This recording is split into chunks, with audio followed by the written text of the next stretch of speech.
Hello and welcome to the Remote Revolution, a podcast by Virtual Mojo. This is where we explore how modern businesses are transforming the way they work through remote teams, virtual support, and smarter operational strategies. In each episode, we bring you insights, conversations, and practical ideas to help entrepreneurs, leaders, and growing companies build efficient, scalable, and future-ready organizations. If you're looking to work smarter, scale faster, and unlock the power of remote talent, you're in the right place. Let's begin.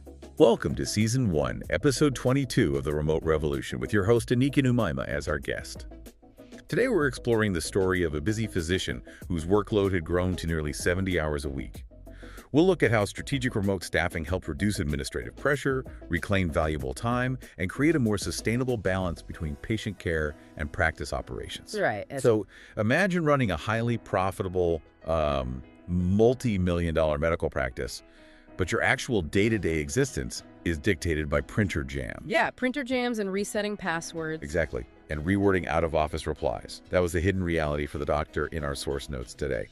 And for this deep dive, our mission is to challenge a very controversial, deeply ingrained business myth. The idea that working yourself to the bone is somehow a badge of honor. Right. We are looking at a stack of notes regarding this incredibly successful practice that was, secretly suffocating its owner. We want to extract actionable things to try so you don't become the bottleneck in your own life or organization. And the disconnect between public success and private operational collapse. It's a recurring theme in the source material. On paper, this medical practice was the picture of health. Right. The financials were strong. Incredibly strong. Patient volume was growing quarter over quarter. Reputation was stellar. Anyone looking from the outside would assume, this operation is a well-oiled machine. But then you look at the internal notes. Yeah, and the operator was trapped in this perpetual cycle of firefighting. 70 hours a week isn't just a busy schedule. It's 10 hours a day, 7 days a week. Exactly. It means zero time for strategic growth, no physical or mental recovery, and your personal life just, completely evaporates. It's like an elite Michelin star chef who insists on not only cooking the meals, but also scrubbing the floors. And answering the reservation phone. Yeah. And fixing the plumbing in the restroom. We call it dedication, but isn't it actually just terrible management? It really is. Hustle culture often masks severe operational dysfunction. Many professionals, especially founders and solo practitioners, they view those long hours as proof of their moral character. Like a flex. Right, a flex. But excessive workloads are a depreciating asset. The cognitive load of switching from a high-level medical diagnosis to, arguing with an insurance provider over a billing code. And then right back again. Yes, and back again. It destroys executive function. Eventually, productivity drops off a cliff. The quality of the high-level work suffers. Being indispensable in this manner isn't a flex, it's a systems failure. So if we accept that this is a systems failure, we have to look at the mechanics of how to fix it. Because the instinct for most businesses when they hit this wall of 70-hour weeks is to, panic hire. Oh, absolutely. You assume that because you're drowning in work, you just need a bigger boat. Or more bodies in the office, right. But realizing you're wasting time on insurance emails doesn't magically get them out of your inbox. So before they hired anyone, they tried something vastly different, a granular workload review. Right, because you don't just throw money at a leaking operation. You have to find the hole first. Yeah. The practice needed a diagnosis before prescribing a cure. So they did a ruthless time audit. For a couple of weeks, yeah. And this wasn't just some vague estimation like, I spend a lot of time on emails. No, the physician had to track their daily activities in 15-minute increments. Right, to see where the bleeding was actually happening. Because people frequently lie to themselves about how they spend their time. We remember the 1 hour we spent saving a critical patient, but we totally block out the 3 hours we spent formatting a spreadsheet. It's so true, and the numbers in the audit are staggering. A massive percentage of this doctor's 70 hours was consumed by tasks requiring absolutely zero medical expertise. Yeah, reviewing staff schedules, answering routine emails, managing basic patient communications, dealing with insurance claim questions, running daily reports. Things literally anyone with good administrative training could do. Valuable, highly specialized clinical hours were being eaten alive. Hours that should have been spent with patients or developing the practice's long-term strategy. Exactly. When you break down the hourly rate of a specialist physician and apply it to data entry, It is catastrophic financial mismanagement. Not to mention the personal toll it takes on the individual. Think about your calendar yesterday or last week. How much of your day is spent doing high-value work versus just putting out operational fires? That's the million-dollar question. Are you doing tasks that require your specific, unique expertise? Or are you just clearing a digital desk of low-tier problems because they happen to be in front of you? And highly skilled professionals fall into this trap all the time because the low-tier tasks offer immediate dopamine hits. Right. Answering a simple email feels productive. Fixing a scheduling conflict feels like solving a problem, but it is destructive to long-term efficiency. The realization that they were spending 20 to 30 hours a week on tasks that didn't require a medical degree forced the practice to pivot. But they didn't just dump these tasks on a new hire. No, they moved to the second crucial mechanism in our notes, which is documentation before delegation. Okay, I have to push back here because that sounds completely unrealistic on a human level. How so? Well, if I'm working 70 hours a week and barely keeping my head above water, someone telling me to sit down and write a standard operating procedure manual sounds like a great way to push me to an 80-hour work week. Yeah, that's a very fair point. Right. Where does a person who is already stretched to the breaking point physically find the time to document their processes? It's like refusing to spend 5 minutes sharpening a dull axe because you're too busy chopping wood. You have to slow down to speed up. But when? It is the ultimate paradox of productivity, and it's where most delegation attempts fail. The practice realized that if you just hand a messy, undocumented inbox to a remote worker, they're going to fail. You aren't delegating, you're abdicating responsibility. Exactly. But you are right, the friction of creating a manual is huge. So the mechanism they used to bypass this friction was asynchronous documentation. Meaning, they didn't ask the doctor to spend their Sunday writing a textbook. No, they utilized screen recording software. Wait, so instead of stopping work to write about the work, they just recorded themselves doing the work they already had to do anyway? Precisely.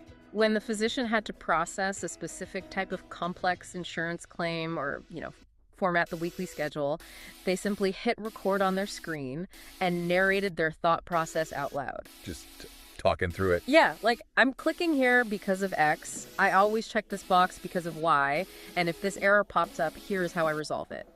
They did this over the course of a few weeks. So the work still got done. Right, but a video library of standard operating procedures was being built simultaneously. That's amazing, because delegating without documenting is like giving someone the steering wheel to your car while you keep your feet on the gas and the brake. That's a great analogy. You haven't actually given them control, you've just made the driving infinitely more dangerous. You're just moving the chaos from your desk to someone else's desk. And it will inevitably bounce right back to you when they crash the car. Technology alone doesn't create efficiency. Right. You can hire the smartest remote support staff in the world, but if the knowledge of how your specific practice runs only exists inside your head, delegation is literally impossible. The video recordings became the baseline.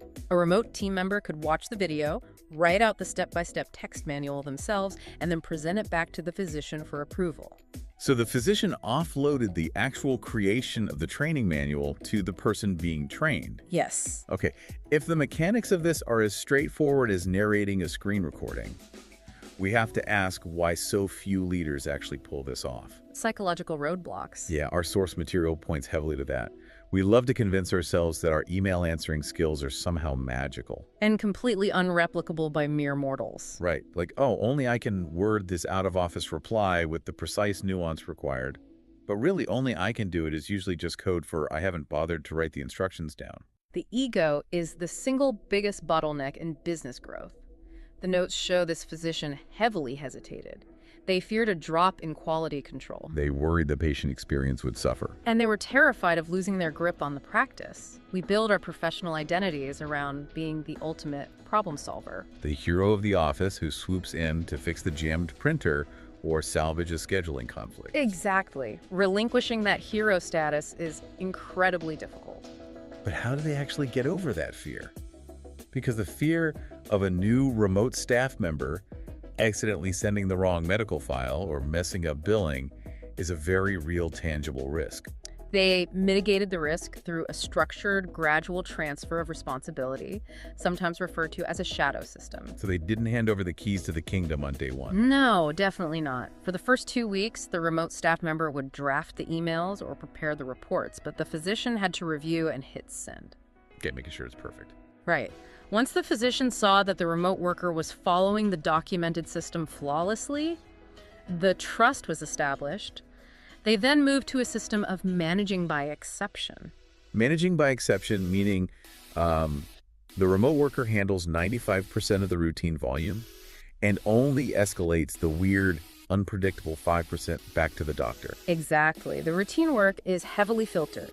And what the notes reveal is a highly counterintuitive phenomenon. Which is? The physician assumed that giving up tasks meant giving up control. But effective delegation actually improves visibility and control.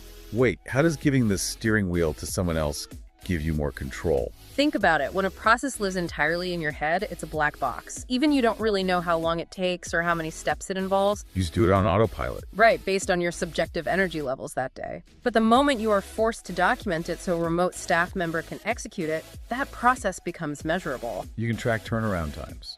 You can optimize the steps. You gain objective control over the business because it is no longer reliant on how much sleep the founder got the night before. So you shift from executing the work to managing the system that does the work. You aren't losing control, you are upgrading your control panel. That's a perfect way to put it. Let's talk about the actual tangible payoff of running these experiments.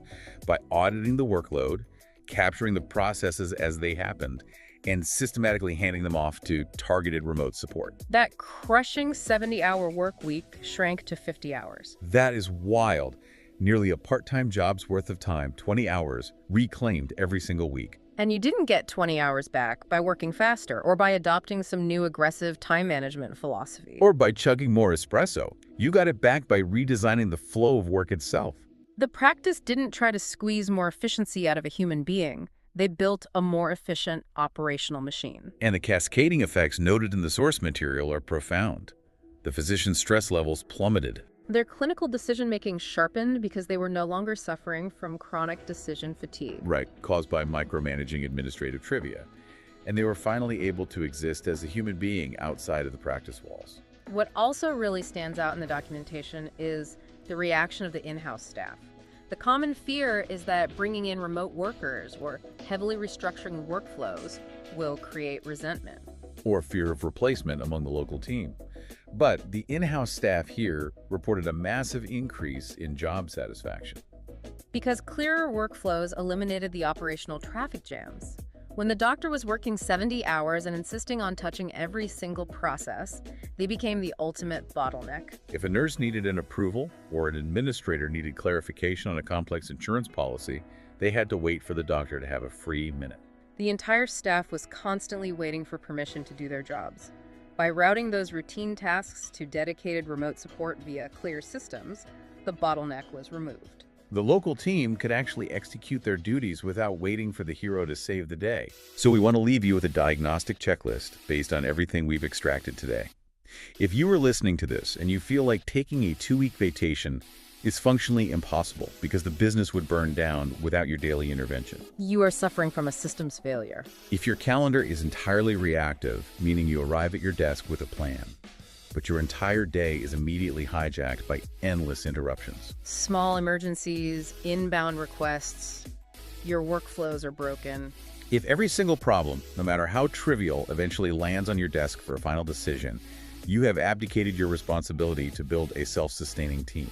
And critically, if you spend a significant portion of your day doing tasks that are drastically below your actual level of specialized expertise, you are actively harming the growth of your organization.